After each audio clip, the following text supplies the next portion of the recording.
Hello दोस्तों, मैं रमेश पाल। आज हम पढ़ेंगे इस वीडियो में टेग्नोमेट्री। टेग्नोमेट्री के जो फार्मूले हैं, जैसे कि sine square theta plus cos square theta equal 1, या फिर 1 plus tan square theta equal sec square theta, या फिर 1 plus cot square theta equal cosec square theta, या फिर tan theta equal sine theta बटा कास थीटा।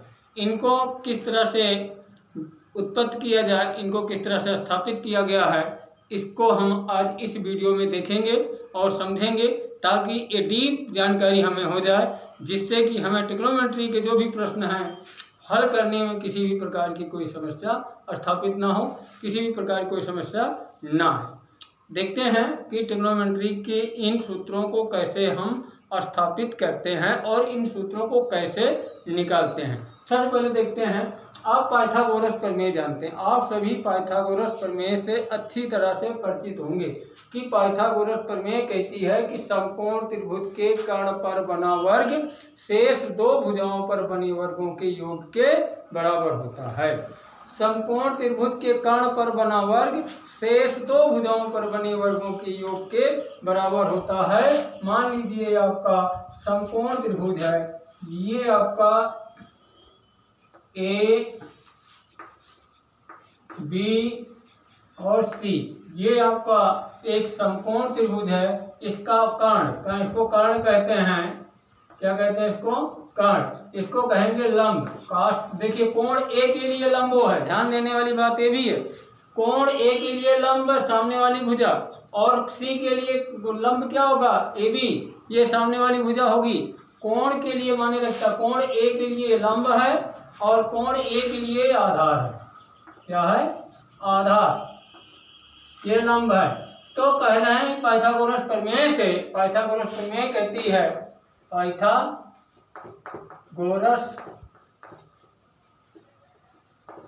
प्रमेय,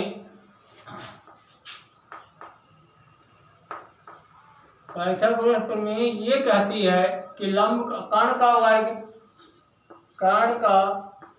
वर्ग बराबर होता है लंब का वर्ग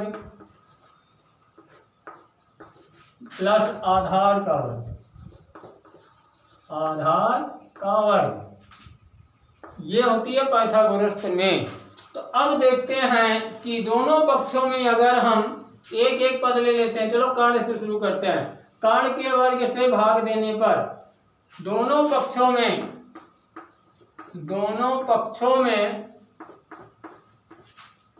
कर्ण के वर्ग से भाग देने पर कर्ण के वर्ग कह लीजिए, या फिर कर्ण स्क्वायर लिख दीजिए, केवल बस बहुत है। यहाँ पर कर्ण का वर्ग इसी को कहते हैं। कर्ण के वर्ग से भाग देने पर जब भाग देंगे तो क्या प्राप्त होगा? देखते हैं। यहाँ कर्ण के वर्ग से भाग देंगे तो हो जाएगा कर्ण का वर्ग बटा कर्ण का वर्ग। क्या होगा? कर्ण का वर्ग बटा कर्ण का वर्ग होगा। ये बराबर होगा लंब का वर्ग बटा कर्ण का वर्ग। यहाँ होगा प्लस आधार का वर्ग बटा कर्ण का वर्ग। अब आप देख सकते हैं, कर्ण का वर्ग से भाग दे उठेगी तो बचेगा क्या? 1। ये बराबर होगा लंब बटा कर्ण। लंब बटा कर्ण बराबर क्या होता है? Sine theta. साइन थीटा क्या होता है? साइन का जो भी कोण लिया जाए, साइन ए लिया जाता है, साइन ए हो जाएगा, सी लिया जाए, सी हो जाएगा। तो साइन ए लेते हैं, यहाँ पर ए है, तो क्या हो जाएगा? साइन ए का वर्ग होगा, क्योंकि लंब का वर्ग भी है, कर्ण का वर्ग भी है, तो हो जाएगा साइन स्क्वायर ए प्लस आधार का वर्ग, और कर्ण का वर्ग क्या हो जाएगा? ये हो जाएगा आधार बटा कर्ण बराबर होता है कास का स्क्वायर। क्या हो जाएगा? Cos square. ये आपका ट्रिग्नोमेट्री का पहला फार्मूला प्राप्त हुआ। 1 plus sine square A plus cos square A बराबर क्या होता है? Sine square A plus cos square A बराबर 1 होता है। इससे हम दो फार्मूले और निकाल सकते हैं, वो है कि इसको अगर साइन स्क्वायर को ट्रांसपोज कर लेते, इस तरफ ला लेते हैं, तो क्या हो जाएगा 1 माइनस साइन स्क्वायर ए बराबर हो जाएगा कॉस स्क्वायर ए। और अगर हम कॉस स्क्वायर ए को इधर ला लेते हैं, ट्रांसपोज कर लेते हैं, इस तरफ ला लेते हैं, तो हो जाएगा 1 माइनस कॉस स्क्वायर ए बराबर साइन स्क्वायर। ये दो फार्मूले और प्राप्त हो गए। ये सूत्र है ट्रिग्नोमेट्री के पहला कि sine square A plus cos square equal 1, या कॉस स्क्वायर ए बराबर होता 1 माइनस साइन स्क्वायर ए, या साइन स्क्वायर इक्वल होगा 1 माइनस कॉस स्क्वायर ए। इस फार्मूले को हम यहाँ लिख देते हैं कि sine square A plus cos square A equal 1। दूसरा 1 माइनस साइन स्क्वायर ए, ये बराबर हो जाएगा कॉस स्क्वायर ए। और तीसरा 1 माइनस कॉस स्क्वायर ए बराबर हो जाएगा साइन स्क्वायर ए। ठीक है, ये जो तीन फार्मूले प्राप्त हुए। अब अगला फार्मूला प्राप्त करने के लिए देखते हैं कि जैसे हमने दोनों पक्षों में कर्ण के स्क्वायर से भाग दिया, उसी तरह दोनों पक्षों में चलो हम आधार के स्क्वायर से भाग देते हैं। किससे भाग देते हैं? आधार के स्क्वायर से भाग देते हैं। तो क्या प्राप्त होता है? दोनों पक्षों में हम आधार के स्क्वायर से भाग देते हैं। किससे? आधार के स्क्वायर से। यहाँ लिख देते हैं दोनों पक्षों को आधार के स्क्वायर से भाग देने पर, यहाँ आधार के स्क्वायर हाँ हो जाएगा आधार का स्क्वायर, यहाँ भी बराबर आधार का लंब बटा आधार का स्क्वायर, यहाँ हो जाएगा आधार बटा आधार का स्क्वायर। अब देख सकते हैं कि कर्ण बटा आधार क्या होता है, किसका मान होता है? ये होता है कर्ण बटा आधार सेक थीटा का मान। सेक ए का मान यहाँ पर हो जाएगा सेक स्क्वायर ए। क्या हो जाएगा? सेक स्क्वायर ए। ये बराबर होगा कर्ण बटा आधार का स्क्वायर, तो क्या हो जाएगा? सेक स्क्वायर ए बराबर होगा लंब स्क्वायर अपना आधार बटा आधार स्क्वायर। ये बराबर क्या होता है? ये होता है tan स्क्वायर। क्या होता है? tan square. इसको लिख देते हैं tan square. tan square A plus आधार से आधार कैंसिल हो जाएगा 1। क्या सूत्र प्राप्त हुआ? सेक स्क्वायर ए बराबर tan स्क्वायर ए प्लस 1। एक फार्मूला हुआ। तो हम इसके आधार 3 और निकाल सकते हैं कि सेक square A minus 1 equal tan square A, या सेक square A minus tan square A equal 1। इस तरह से ये 3 फार्मूले हैं। आप वीडियो पॉज करके इनको देख सकते हैं, समझ सकते हैं, एक बार दोबारा याद कर पढ़ सकते हैं। सेक स्क्वायर ए बराबर tan square A plus 1, sec square minus 1 equal tan square A, या फिर sec square A minus tan square equal 1। ये आपका दूसरा फार्मूला प्राप्त हुआ। इसको भी यहाँ लिख लेते हैं। पहला ये हो गया आपका, दूसरा है आपका सेक स्क्वायर ए बराबर 1 प्लस tan स्क्वायर। इसको लिख सकते हैं सेक स्क्वायर ए माइनस 1 बराबर tan स्क्वायर, या फिर तीसरा लिख सकते हैं सेक square A minus tan square A equal 1। ये 3 फार्मूले आपके 2 फार्मूले आपको प्राप्त हुए। इसी तरह आप इसी में आप जो है आधार कर लिया आपने, कर्ण का वर्ग काट कर लिया आपने, भाग दे लिया। अब लंब को भाग देने पर क्या प्राप्त होता है देखते हैं। लंब को भाग देने पर क्या प्राप्त होता है, ठीक है, देखते हैं। लंब को से भाग देने पर आधार स्क्वायर की जगह लिख देते हैं हम लंब स्क्वायर से भाग देने पर।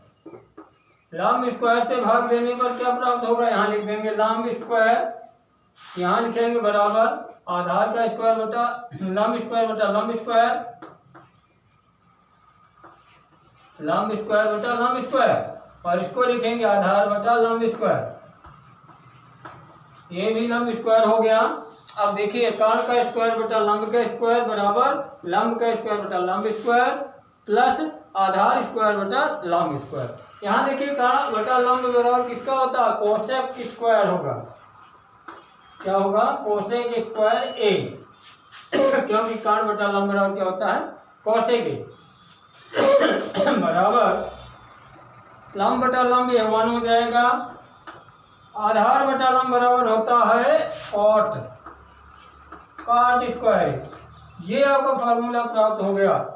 तीसरा फार्मूला कोसेक स्क्वायर ए बराबर 1 प्लस कॉट ए। इसके हम लिख सकते हैं कोसेक स्क्वायर ए माइनस 1 बराबर कॉट स्क्वायर ए या cosec square A minus cot square A बराबर 1। कोसेक स्क्वायर ए को उससे इधर लाएंगे, 1 को इधर ट्रांसपोज करके करेंगे, इस तरफ लाएंगे तो इधर cosec square A minus 1 equal cot square ए। दूसरा कोसेक स्क्वायर ए, अब कॉट स्क्वायर को अगर ट्रांसपोज कर लेते हैं सीधा इधर तो क्या हो जाएगा, cosec square A cosec minus cot square equal क्या बचेगा, 1 बचेगा। ठीक है, ये तो तीसरा फार्मूला हो गया। तीसरा फार्मूला को भी लिख लेते हैं हम,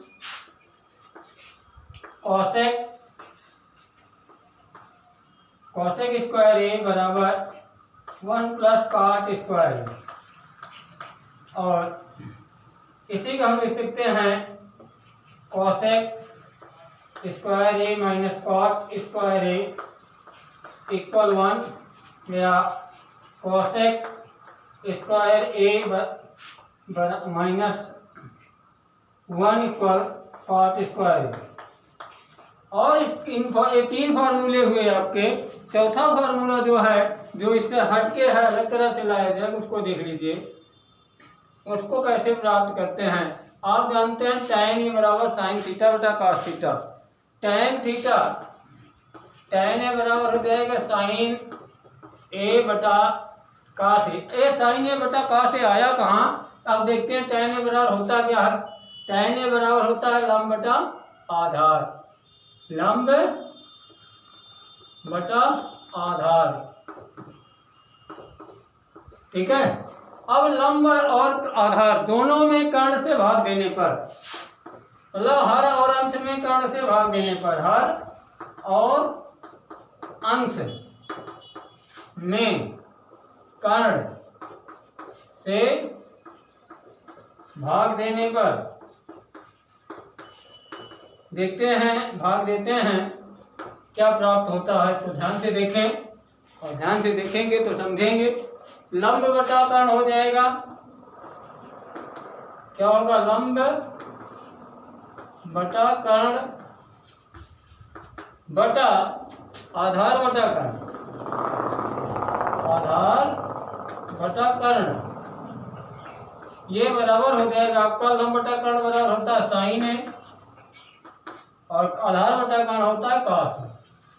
इस तरह से तीसरा फार्मूला आपका है ये कि साइन tan ए बराबर साइन ए बटा कॉस ए। ये ट्रिग्नोमेट्री के 3 फार्मूले हैं जो कि विशेष रूप से ट्रिग्नोमेट्री के सभी प्रश्नों को हल करने के लिए अनिवार्य ये समझ लीजिए कि ट्रिग्नोमेट्री के काखा गाघा कहे जाते हैं। तो आपने मेरे इस वीडियो को पूरा देखा, इसके लिए धन्यवाद। अगर वीडियो अच्छी लगी हो तो लाइक करें, कमेंट करें और चैनल को सब्सक्राइब कर लें ताकि आपके पास ऐसी वीडियोज लगातार पहुंचती रहें। Thank you for watching.